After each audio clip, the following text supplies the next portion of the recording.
respectfully disagree with Rebecca. I think there are some things that are similar to maybe the 80s, but I do not think what we're experiencing is cyclical at all. I think there's been tectonic changes in both the technology market and in the financial market. In the financial market, maybe they're cyclical. I think, possibly the recent financial services blow up in 2008, which was largely a housing market and debt market crash, not an equity market issue, although there are implications for the equity markets. That might be considered cyclical on the 30 to 50-year scale, and there's probably pullbacks on the more 10-year scale that happen so often.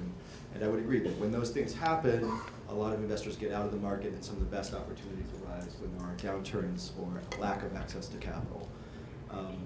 That said, I think the material changes that have happened in the financial industry are really more related to what started about 10 years ago, in the original dot-com blow-up in the late 2000, 2001.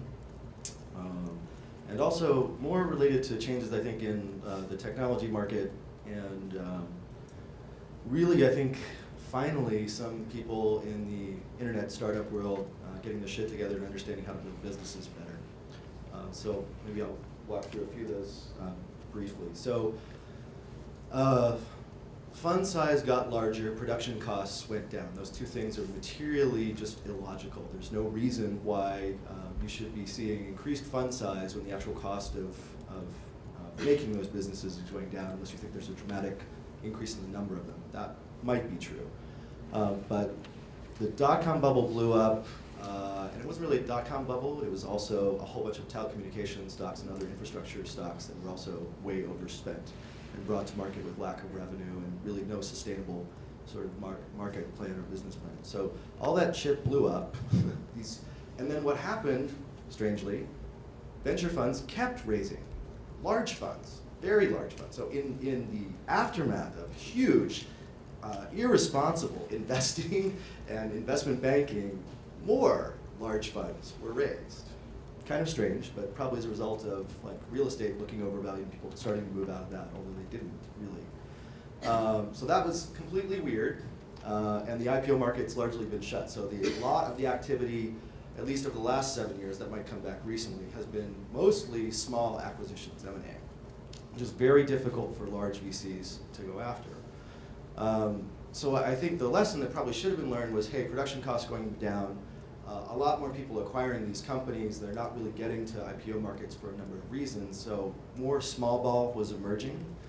And probably the idea to move towards lots of scalable small investing incrementally should have started, arguably, in 2001, 2, and 3. Probably the only people who really figured that out were Reid Hoffman and perhaps Ron Conway, who had started earlier. And there is a place for large VCs where that's forming a filtering process. But the people who started doing angel investing in sort of the 2002 to 2004 period made a great amount of money. And actually those of us who were active investors between fall 2008 and let's say fall 2009, when people felt like things got back, also made a lot of money. So that part I do agree with. But here's two big things in the technology side. This is maybe focused more on consumer internet products. This isn't quite the same for capital intensive businesses where I think big VC is still quite relevant. But I think for consumer internet and even small web productivity tools, like production costs went away about 8 years ago, right? So not really paying for servers, not really paying for software, not really paying for bandwidth unless you're doing really big stuff. Facebook's an exception, not the rule there. So most people, when they're doing startups, it's all production cost based on headcount, right? That's really limited. You can build businesses for probably 3 to 10 people, year and a half, easily under 2 million, probably under 1 million. Right? That would optimize for lots more small experiments if the production costs go down. The other thing that changed was distribution costs have gone down. This one, not many people really understand and paid attention to. In the last 5 years, 6 years, 5 or 6 platforms with hundreds of million users have emerged. Facebook starting 2004 to 2006, YouTube starting 2005 to 2007, Twitter, iPhone, and iPad, if you think that's different, Android now. I'm probably missing a few, but there's 5, easily 5 huge customer acquisition platforms, hundreds of millions of users out there that make it much easier, and in some cases much less expensive, to acquire customers. That's dramatic. That has changed what happens to customer acquisition and distribution costs dramatically. The investment profession has largely not adjusted to that reality. They have slightly adjusted to the reality of production costs becoming down and doing more seed investing. They have not really figured out that the distribution channel has changed dramatically. Sorry, I'll leave it there. I know that's a little long-winded, but I think those are not cyclical changes. Those are dramatically different tectonic changes in what's going on. Okay, so maybe I'll just provide a handful of facts. My partner Kate is the chairman of the National Venture Capital Association this year, so we end up, in our firm, we end up getting exposed to all kinds of data that gets crunched for the NVCA. Just to sort of provide a backdrop to what's been discussed. In terms of the cyclicality of venture capital, so venture capital for a long time, from the mid-70s to the mid-90s, the amount of dollars that were invested by LPs in venture capital funds and then in turn invested in companies was about 0.5% of GDP. And during that period, the pooled top quartile returns, meaning the average return for the best funds, this is not the average return in general, the average return for the top quarter of funds was about a 5x. It was a great asset class, okay? In the which years were those again? So both the mid-70s and the mid-80s, okay? Then there was the Netscape IPO and in 1994. And everything went crazy. And strong returns attract more capital, right? So what happened was in 99 and 2000, that 0.5% of GDP went up to 2% of GDP. Okay? And we raised, in 2000, we raised as an industry about $100 billion. Okay? It fell sharply in 2001 and through the 2000s, but it only fell to 1% of GDP. And in 2008 even, so because most of the investing in funds happened before the Lehman crash on September 16th. I happen to have been in New York trying to raise a new fund on that day. We didn't get a lot of attention in the media either. That LP didn't come in. But we did raise a new fund. So if you ever want to talk about that, let me know. But in 2008, 2009, it came down to 1%, and in 2010 was the first time it was back at 0.5% of GDP. Just for context, in 2008 we raised about $30 billion. Last year we raised $11.9 billion. So the industry shrank dramatically.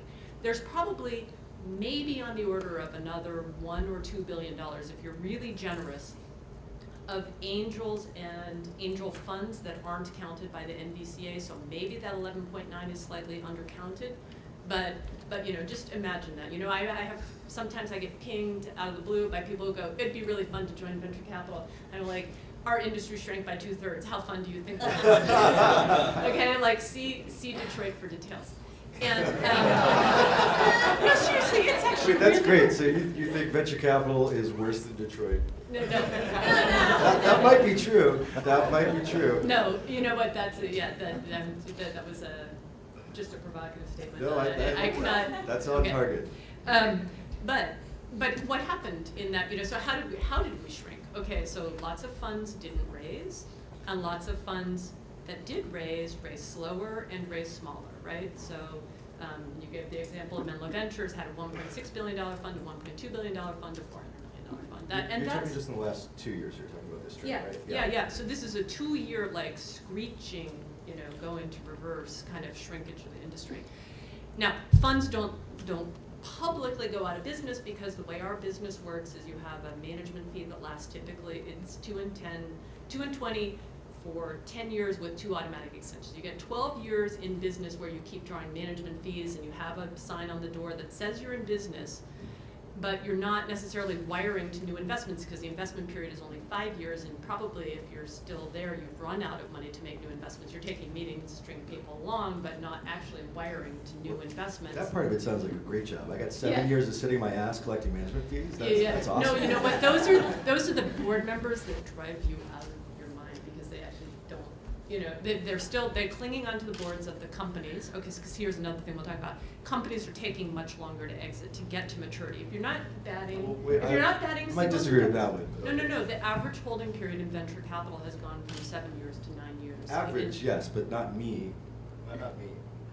Average meaning but not, no, but there are, but it's Median? not. Am I saying the wrong thing? Median, Median. sorry, not median. So there's a Well- lot of small exits where the time to exit is probably between 1 to 4 years, and maybe there's still large businesses that take but- 6, 7, 8. But let's talk about something that's not cyclical, that is systemic. One of the systemic changes that's affected the venture capital industry and drawn out the holding period is the amount of capital that's in the next asset class after us, being public stock funds, went up dramatically from the mid-90s to current day. So it used to be, just like venture funds used to be Till smaller. 2 years ago, right? Yeah, well, yeah, I mean, it's gone up. I mean, even though there was a great capital shrinkage in 2008, it's still so much larger. So a typical public stock fund that was buying IPO stocks before the Netscape IPO was a $250 million long-only tech growth fund, okay? So you had all these specialist funds that bought tech IPOs. They were companies that were doing $25 million. And those funds, because those public stock funds were $250 million, they could buy $1 million or $2 million piece of an IPO, be happy, make a gain on it, and hold that stock. Now those funds are multi-billion-dollar funds. Right. So I've had this conversation with multiple PMs, portfolio managers from public stock funds. They don't want less than a $10 million position in an IPO stock because it doesn't move the needle for them, and it's not worth manning the research on the deal. So they So I can't. think So what that you're this is pointing out what's is really driving. this 10-year lag. I think that's something that we take for granted, but I'm not sure the audience understands. So like what she's saying is really VC funds are 10-year funds, and I think the lag time on the LP reaction is about 10 years because they weren't really reacting. The pullbacks in the fund weren't a reaction to so much from the last 2 years, although it was because of liquidity issues. It was more a reaction, I think, to performance returns from like the last 10 years, which were crappy, and them dialing back asset allocations as a result of the public market crash. I think those two things going on really changed investment in The venture LP, capital. but what I'm talking about is actually part of what's driven returns different is you have to hold your companies much longer to make them big enough that they can have an IPO where what they sell to the public, right? Because when you do an IPO, and a company has, say, a $500 million market cap, you don't actually sell all $500 million worth to the new investors. You sell maybe $100 or $125 million worth, and the VCs are still holding most of the stock, the employees are holding the stock, and you make an offering that's around $100 million. But even that is considered a small IPO now. So where IPOs used to be able to be a $25 million offering, now they have to be a $100 million offering. So you have to hold the company longer to be able to make it big enough that you want to sell $100 million worth of stock so that the dilution is not so high. So do I you think think those that that's dynamics really are more limited to large VC? I mean, I understand what you're saying, but I don't think the smaller seed funds are expecting IPOs for any of their exits or for Yeah, but if you want to make a if you want to invest in a company that's a meaningful long-term company, right? And that's what big, if you want to call it big VC, but it is what, it's where the bulk of the dollars in venture capital are actually in mid and later stage, because that's the part of the ecosystem that consumes capital, Well, hiring. That's And true, Dave, but well, I might hold on. Hey, hesitate Dave, between bulk of dollars and meaningful. But Dave, seriously, I mean, your biggest deals like Twilio, are you saying Twilio can never go public? Twilio could go public, but I mean, that's the And exception. Wildfire and all these ones that you're excited about in terms of their but, return? I mean, that's an upside, surprise that I'm really happy about. I think the other thing that's happening though is there's so many acquirers for these companies that they don't typically go public, and actually, the real reason is because the founders own more, right? So because they're not raising as much capital, they have higher ownership positions, and they can make meaningful amounts of money selling at 100 million when before they didn't used to. So like PayPal, as an example, went public, had taken hundreds of millions of dollars in capital, and Peter, who was the original CEO, had I think 6% at exit. Max had 2% at exit. Elon, who had merged in and then got ousted, had 13%, right? So this huge IPO, I think 750 million, and then bought by eBay for $1.5 billion. Like I think Max might have made 30 to 50 million, maybe a little more if he held onto the stock. Like that's not a lot of money. The reason why there's so many PayPal mafia out there, it's because we're all fucking hungry. He didn't make that much money on that deal. Everybody went back out and went after other stuff. But I think now you see people like Aaron Patzer who, built Mint in 2.5, 3 years, probably owned 30 to 50% of the company, and $170 million acquisition, he probably made $50 million. right? So I think the founder math is different. There's lots more acquirers. So there's lots of reasons why I think these small ball taxes are happening, not just because maybe the IPO market was screwed for the last couple of years. So just note with Aaron took in 3 rounds, Shasta, then Benchmark, and then DAG, and I can guarantee you didn't The know DAG 30 to round was playing 50%. poker. The DAG round was playing poker. They did that deal because they were trying to negotiate with Intuit to acquire the company. Right.